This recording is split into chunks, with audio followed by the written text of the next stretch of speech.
6.3 question number 2। आकृति देखो, यहाँ पे एक आकृति दी हुई है 6.35, ठीक है। इस आकृति को बना लेते हैं, उसके बाद जो जो दिया है वो बताती हूँ मैं आपको क्या क्या दिया है। ऐसी आकृति दी हुई है, इसका नाम है डी, ये है सी, आ जाओ, ओ, ये है ए और ये क्या है बी। ये कितना दिया है 70 डिग्री और ये कितना दिया है 125 डिग्री। कोई दिक्कत यहाँ तक? अब देखो क्या बोल रहा है यहाँ पर त्रिभुज ओ डी सी, ये वाला त्रिभुज, ठीक है। सर्वांगसम है ओ बी ए के, इस नीचे वाले त्रिभुज के। ये त्रिभुज इसके क्या है सर्वांगसम नहीं, सॉरी, समरूप है। क्या है समरूप मतलब। और कोण बी ओ सी, ये वाला कोण दिख रहा है आपको? ये 125 दिया है। कोण सी डी ओ, ये कोण 70 दिया है। अब आपको कौन कौन से कोण निकालने हैं? कोण डी ओ सी, एक तो ये वाला कोण निकालना है। मैं नंबर डाल रही हूँ ताकि आपको याद रहे। उधर डी ओ सी निकालना है। दूसरा क्या निकालना है आपको? डी सी ओ। क्या निकालना है? लाओ मत, डी सी ओ, ये नंबर 2 वाला कोण निकालना है आपको। समझ गए? उसके बाद क्या बोल रहा है आपको? कोण ओ ए बी, ये वाला कोण निकालना है। बोलो, बात समझ में आ गई आपको? तो आपने पीछे कुछ पढ़ा हुआ भी है और थोड़ा समरूपता का भी प्रयोग करेंगे, ठीक है। कौन सा एकांतर? सीधी रेखा पे ये किसने? हाँ, ये बात सही बोली तुमने। ये सीधी रेखा पे कितने अंश का कोण बनेगा? हमेशा सीधी रेखा पे 180 अंश का कोण बनता है। तो इसमें से ये वाला कोण कितना है? 125। तो 125 माइनस 180 कितना आया? 180 माइनस 125 कितना आया? 155 कितना आ गया? 55। तो कोण ए का मान कितना आ गया? 55। समझ में आया कैसे आया? ये टोटल 180 में से 125 माइनस हो गया तो आ गया कोण 1। अब कोण 2 कैसे निकालेंगे? कोण 2 इनमें से 55 180 में से माइनस 55 करेंगे जी। क्यों 180 में से 55 माइनस करेंगे तो 100? बताओ, ये क्या चीज है? ये क्या चीज है? हाँ, वैसे भी निकल सकता है और ऐसे भी निकल सकता है। तुम जो बोल रही हो अंतः कोण, उससे भी निकल सकता है और दूसरा रूल भी लग सकता है, जिससे मर्जी उससे निकाल लो। कुछ समझ में आया? दूसरा रूल कौन सा रूल बोली मैं? अरे, एक त्रिभुज के तीनों कोणों का योगफल कितना होता है? तो उसमें से ये कितना हो गया 70 और ये कितना हो गया 55। तो बचा हुआ कोण कितना हो जाएगा? 125 में से क्या घटा देंगे? 180 में से क्या घटा देंगे? तो कितना आएगा? 55। समझ में आ गई बात? तो इसका मतलब ये कोण भी कितना आ गया? 55। कोण 2 55 आ गया। बोलो, बात समझ में आ गई या नहीं आई? आ गई? यहाँ तक कोई दिक्कत नहीं होगी आपको? अब बचा, देखो, ये कोण हो गया, ये कोण हो गया, इतना तो आपको समझ में आ गया। अब आपको कौन सा कोण निकालना है? ये वाला कोण 3। अब हम एक काम करते हैं। अरे Z तो तब बोलेंगे जब यहाँ पे समांतर बोलता है। इन्होंने समांतर तो बोल नहीं रखा कि बोला है। तो हम यहाँ पे समरूपता देखेंगे। क्या देखेंगे? समरूपता, क्योंकि उसने बोल रखा ना समरूप है। और लड़की दूसरा सवाल है, ये वाला देख। समरूप हम समरूपता के आधार पर देखेंगे, ठीक है। देखो, ये जितना होगा उतना ये होगा, क्योंकि ये क्या कर रहे हैं यहाँ पर? प्रतिच्छेद कर रहे हैं। तो जाहिर सी बात है, ये तो 55 हो गया, हाँ या ना? और आपको पता है कि कोण जो ये है इसके संगत ये होगा, तो ये तो 70 हो जाएगा और इसके संगत ये होगा, तो ये कितना हो जाएगा? 55 हो जाएगा। बोलो, बात समझ में आ गई या नहीं आई? आ गई? पक्का? कोई दिक्कत है यहाँ तक? ठीक है, आगे चले। हाँ जी, दूसरा सवाल। अगला देखो, इन्होंने कहा आपके पास एक समलंब है ABCD। क्या है? समलंब ABCD। समलंब आप जानते हैं जिसकी ऊपर नीचे की भुजाएं समांतर होती है और बाहर की भुजाएं, मतलब जिसकी 2 भुजाएं समांतर होती हैं और 2 इसका नाम ABCD है। और जिसमें AB समांतर है किसके? CD के। बात समझ में आ गई? DC के। AB समांतर DC या CD के विकर्ण AC और BD परस्पर O पर प्रतिच्छेद करते हैं। इसके इसके विकर्ण कहाँ पे प्रतिच्छेद करते हैं? ओ पर प्रतिच्छेद करते हैं। ठीक है, दो त्रिभुजों की समरूपता की कसौटी का प्रयोग करते हुए दर्शाइए कि ओ ए ये वाली साइड ये, अब कुछ ला क्यों रहे हो यार, ओ सी ये और ओ बी ये और ये, समझ गए? क्या सिद्ध करना है कि ओ ए अपॉन ओ सी, समझ गए? ओ ए अपॉन ओ सी बराबर क्या है? O B upon O D, समझ गए? ठीक है, अब कोशिश करते हैं। ये इसके समांतर है जी, यहाँ तक तो आपको पता है। ठीक है, अब सिद्ध जो करना है आपको करना है ओ ए अपॉन ओ सी, ये वाली लाइन लेनी है। अच्छा, तो क्या करें हम इसमें? त्रिभुज इन्होंने कौन सी कसौटी बोली है? समरूपता की कसौटी। ठीक है, रुक जाओ, ये सिद्ध करना है जी। क्या सिद्ध करना है?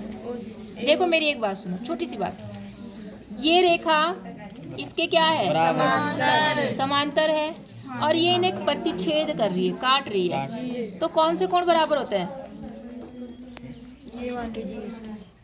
अरे वो तो होगा ही, वो तो क्या कहते हैं, शीर्षाभिमुख कोण है।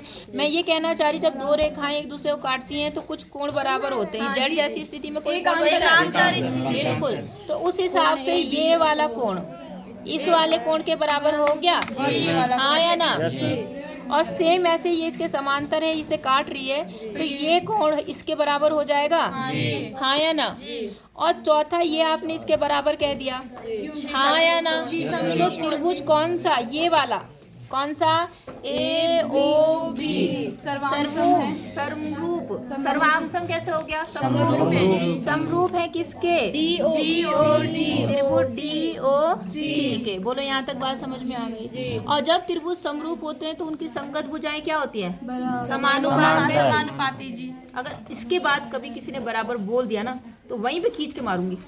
बार बार समझा चुकी, बराबर नहीं, समानुपात। समानुपात तो बराबर बराबर रट रखा तुमने। क्या होती है? समानुपाती। तो समानुपात। अब देखो, क्योंकि आपने कहा कोण ये वाला इसके बराबर है और ये वाला इसके बराबर है, तो ये वाले कोण के सामने की भुजा कौन सी है? ये वाली जी, हाँ या ना? और इस वाले कोण के सामने की भुजा कौन सी है? तो ये दोनों आपस में संगत हुई। तो यहाँ क्या लिखूंगी मैं? ओ ए अपॉन ओ सी, समझ गए?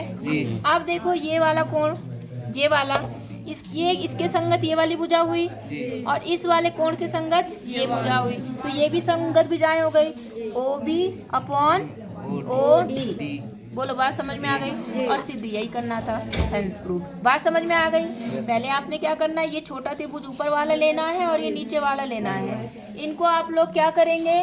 समरूप करेंगे। क्या करेंगे? समरूप। तो बाय ए रूल, कौन सा rule? A rule. Angle rule लिया हमने। उस आधार पर ये त्रिभुज के क्या हो गया? समरूप। और जब समरूप हो गया तो हम लिखेंगे, चूंकि समरूप त्रिभुजों की संगत भुजाएं क्या होती हैं? समानुपात में होती हैं, इसलिए ये होगा और ये हेंस प्रूफ। बोलो बात समझ में आ गई? कोई देखो क्वेश्चन नंबर 4 एक्सरसाइज 6.3। देखो एक आकृति दिखा रखी, इसमें आपको दिख रही है। में दिया क्या है कि क्यू आर मतलब ये पूरी साइड क्यू आर, ठीक है, अपॉन क्यू एस मतलब ये वाली साइड क्यू एस, बराबर दिया है Q T upon Q P. समझ गए? क्यू टी अपॉन क्यू, ये आपको दिया है। बात समझ में आ गई? तथा एक और चीज दे दी है कि कोण एक जो है वो किसके बराबर है? 2 के। कोण एक कौन सा लिया है इन्होंने? ये वाला। और कोण 2 कौन सा लिया है आपका?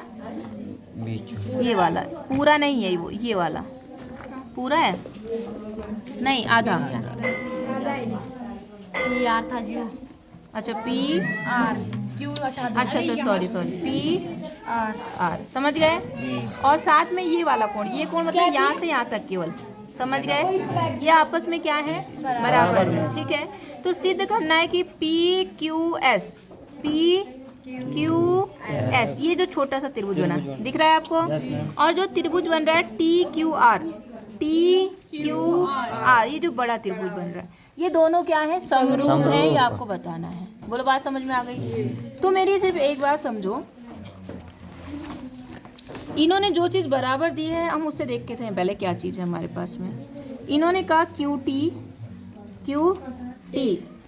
अपॉन पी आर बोला ना इसने, पी आर, और यहाँ क्या दिया है क्यू आर क्यू एस। अच्छा एक छोटी सी चीज़ समझो, ये इसके बराबर दिया है, हाँ या ना? तो उस हिसाब से जो ये त्रिभुज है कौन सा, पी क्यू आर, ये कैसा त्रिभुज है? हाँ क्या हुआ ये? क्योंकि जिसके दो कोण बराबर होते हैं इसका मतलब उसकी दो भुजाएं भी बराबर होती हैं, हाँ या ना?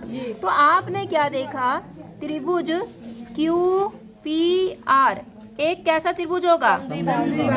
सम द्विबाहु त्रिभुज होगा। यहाँ तक तो आपको समझ में आ गया क्यों होगा? क्योंकि ये कोण इसके क्या है, बराबर। तो जाहिर सी बात है जब भुजा बराबर है तो जहाँ पर ये भुजा बराबर होगी, कौन सी भुजा? क्यू पी बराबर किसके होगी? पी आर के। यहाँ तक तो आपको समझ में आ गया होगा। तो जो ये कंडीशन आपको दी है यहाँ पे पी आर की जगह आप ये लिख सकते हो कि नहीं लिख सकते हो? लिख सकते हैं। तो आपकी जो इक्वेशन एक है वो क्या बन जाएगी? क्यू आर बटे क्यू एस बराबर क्या हो जाएगा? Q T upon P R. बोलो बात समझ में आई या नहीं आई? यहाँ तक तो समझ में आ गई ना? अरे यार सॉरी, क्यू पी क्या हो जाएगा? क्यू पी इतनी बात समझ में आ गई आपको? आप जरा ध्यान से इस कंडीशन को देखो, क्यू आर बटे क्यू एस, समझ गए? और यहाँ क्या दिया है? Q T upon Q P. ऐसा कब होता है? जब दो अनुपात बराबर कब होते हैं? ये तो अनुपात बराबर हो गए ना, जब ये रेखा इसके क्या होती है? समांतर। नहीं आई बात समझ में? तो इससे क्या निष्कर्ष निकला? इससे ये निष्कर्ष निकला कि जो पी एस है वो समांतर है किसके? टी आर के। नहीं आई बात समझ में? अब जब ये इसके समांतर आ गई तो अब ध्यान से देखना, समांतर भुजा ये हो गई और ये इन्हें काट रही है, तो क्या ये कोण इसके बराबर होगा? क्यों? संगत कोण के हिसाब से। और ये पूरा कोण इस पूरे कोण के बराबर होगा? क्यों? संगत कोण। और ये कोण दोनों में क्या है? वैनिष्ठ है। इस छोटे वाले में भी है और बड़े वाले में भी है। तो इसका मतलब ये त्रिभुज इस बड़े वाले त्रिभुज के क्या हो गया? समरूप। और यही आपको क्या करना था? नहीं आई बात समझ में? पक्का जी। इसका नाम 1 2 था, यहाँ पे लिख दिया 3, ये 4, ये 5 और ये 6। 3 बराबर किसके? 4 संगत, क्योंकि ये कौन से कोण बन रहे हैं? और इसी हिसाब से 5 बराबर ये भी क्या है? संगत। और एक कोण उभयनिष्ठ है, उभयनिष्ठ। तो जब उभयनिष्ठ है तो त्रिभुज आपका क्यू पी एस समरूप हो गया त्रिभुज क्यू टी आर के। बोलो समझ में आई बात? और हैंस प्रूफ, यही चीज आपको क्या करनी थी? प्रूफ करनी थी। बोलो हो जाएगा? कोई दिक्कत?